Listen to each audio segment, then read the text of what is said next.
Friends, हम 9th standard का maths 1 chapter 1 का सेट का प्रैक्टिस सेट 1.4 स्टार्ट कर रहे हैं। तो चलो इसको हम करते हैं।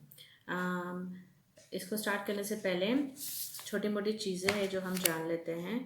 अभी यहाँ पे देखो, आपको सेट्स पता ही होगा क्या है। जैसे कि मैंने आपको बोल दिया कि set of girls in your class, so आपको नंबर ऑफ़ ए बोलना है। Set of boys in your class, तो नंबर ऑफ़ बी बोलना है। फिर मैंने पूछा फेवरेट सब्जेक्ट चूज़ करना है मैथ्स और इंग्लिश में, तो कोई मैथ्स चूज़ करेगा तो कोई इंग्लिश चूज़ करेगा, पर उसमें से बहुत सारे स्टूडेंट होंगे जिसको मैथ्स और इंग्लिश दोनों पसंद होगा। सो इसको हम बोलते हैं, जब दोनों पसंद आता है हमको तो हम बोलते हैं इंटरसेक्शन, कॉमन। और जो जॉइंट होता है, जैसे कि मैंने बोली कि टोटल कितने को मैथ्स और इंग्लिश पसंद है। मैंने बोली 100 स्टूडेंट है आपके क्लास में, सो 100 स्टूडेंट है तो कोई बोलेगा मुझे बिल्कुल भी नहीं पसंद, कोई भी सब्जेक्ट नहीं पसंद, सो हमको हटाना पड़ेगा, राइट है ना। तो हम बोलेंगे कि 80 स्टूडेंट ने चूज़ किया था कि उनको मैथ्स और इंग्लिश में से कोई भी एक सब्जेक्ट पसंद है। तो हम स्टार्ट करते हैं।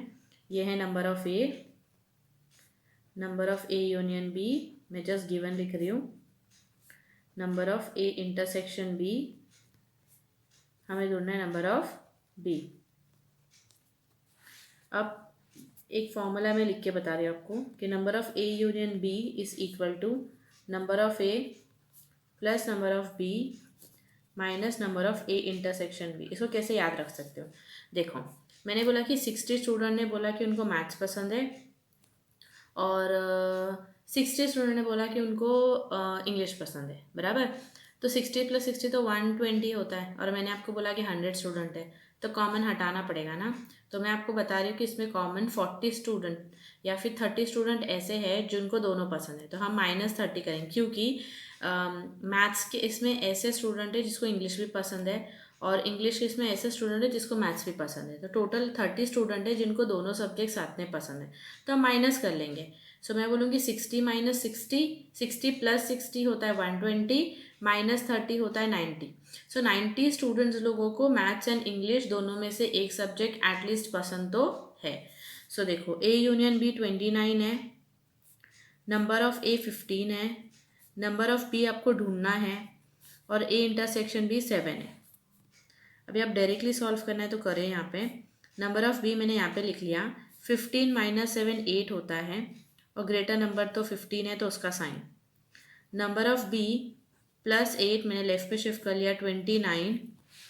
सो number of B is equal to 29 - 8, number of B is equal to 21। ये आपका आंसर है फर्स्ट सम का। मैं इसको बॉक्स में डाल देती हूँ। ये सम ज़्यादा से ज़्यादा 2 या 3 मार्क्स के लिए आएगा, या फिलअप टाइप भी आएगा, एक्टिविटी टाइप, तो आपको समझ में आ गया होगा। सेकेंड सम आप देखिए, यहाँ पे बोला in a hostel there are 125 student, मतलब टोटल स्टूडेंट 125 है पूरा मिला के। इसको हम यूनिवर्सल सेट बोलते हैं। सो मैं यहाँ पे लिख रही हूँ टोटल स्टूडेंट्स कितने हैं, 125, मतलब यूनिवर्सल सेट कितना है, 125। इसके बाद बोला है out of which 80 drink tea and 60 drink coffee. So यहाँ पे बोलेंगे हम let the number of students drinking tea be, मैं टी ही ले रही हूँ first letter. So number of T कितने हैं जो चाय पीते हैं वो है 80। फिर बोला है let the number of students drinking coffee be, C ले लिया मैंने। सो नंबर ऑफ सी उन्होंने हमें बोला है कि 60 है। इसके बाद क्वेश्चन पे and 20 drinks T and coffee both, और 20 स्टूडेंट टी एंड कॉफ़ी दोनों पीते हैं। सो मैं बोलूँगी टी इंटरसेक्शन सी, जो दोनों पीते हैं वो कितने हैं, 20 स्टूडेंट्स है। अभी इन्होंने बोला find the number of students who do not drink tea और कॉफ़ी, बिल्कुल नहीं पीते। अभी आप देखिए, मैंने बताया था 80 + 60 कितना होता है, 140, बट टोटल स्टूडेंट कितने, 125, क्योंकि उसमें कॉमन भी है, मतलब इसमें 20 स्टूडेंट्स ऐसे हैं दोनों में, इसमें भी 20 है जो कॉफ़ी पीते हैं और इसमें 20 है जो चाय पीते हैं, जिनको दोनों चलता है, चाय एंड कॉफ़ी। सो पहले मुझे वो ढूंढना पड़ेगा जिसको बोलते हैं टी यूनियन सी। सो वो कैसे मिलेगा मुझे, number of T plus number of C, इन दोनों को प्लस करेंगे और इनमें से कॉमन निकालेंगे। मतलब इसके पास भी 20, इसके पास भी 20, तो एक 20 आप हटा दो ना। So number of T union C is equal to, यहाँ पे 80 प्लस 60 और यहाँ पे -20। So number of T union C is equal to 80 plus 60 कितना होता है 140, एंड 140 -20 होता है 120। सो 120 स्टूडेंट्स है जो चाय एंड कॉफ़ी पीना पसंद करते हैं। तो कितने स्टूडेंट है जो नहीं पीना पसंद करते हैं, 5, क्योंकि टोटल 125 स्टूडेंट है। तो मैं अभी जो लास्ट का स्टेटमेंट है वो क्वेश्चन से कॉपी कर रही हूँ कि the number of students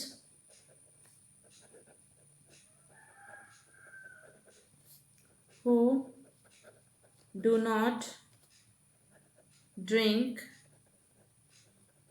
T और कॉफ़ी, कैसे मिलेगा हमें, टोटल माइनस जो चाय पीते हैं, एटलीस्ट पीते हैं। सो टोटल इज़ 125 एंड जो एटलीस्ट पीते हैं 120। सो 5 स्टूडेंट्स है। सो हमारा आंसर होगा, मैं बोल रही हूँ आपको लिखना है कि the number of students who do not drink tea और कॉफ़ी आर 5। सम नंबर 3 में बोला है कि 50 students pass in English and 60 students passed in maths, 40 student passed in both the subject. So मैंने यहाँ पे गिवन में लिख लिया, let the number of student passed in English be E, maths का m और इंटरसेक्शन कॉमन बोथ मतलब दोनों सेम। सो सेम इसमें भी 50 एंड 60, इसमें मैथ्स में पास हुए स्टूडेंट ऑब्वियसली फेल तो नहीं होंगे, और बोला गया है कि none of them failed in both the subject. अब देखो पूछा है एट लीस्ट, मतलब आप कॉमन को निकाल के बताओ कि कितने स्टूडेंट पास्ड हुए, मतलब आपको इनडायरेक्टली ढूंढना है कि कितने स्टूडेंट्स ने अप्लाई किया है। सो इसका मतलब आपको ढूंढना है number of E union M. So formula आपको पता है कि पहले आपको फर्स्ट वाला लेना है, फिर आपको सेकेंड वाले के साथ ऐड करना है, फिर आपको कॉमन को निकाल देना है। सो ये है 50 प्लस 60 -40, 50 प्लस 60 होता है 110, 110 -40 होता है 70। सो 70 स्टूडेंट्स हैं टोटल जिन्होंने ये इसके लिए अप्लाई किया है। सो मैं आपको फाइनल आंसर लिख के दिखा रही हूँ यहाँ पे कि total number of students who passed at least in one of the subjects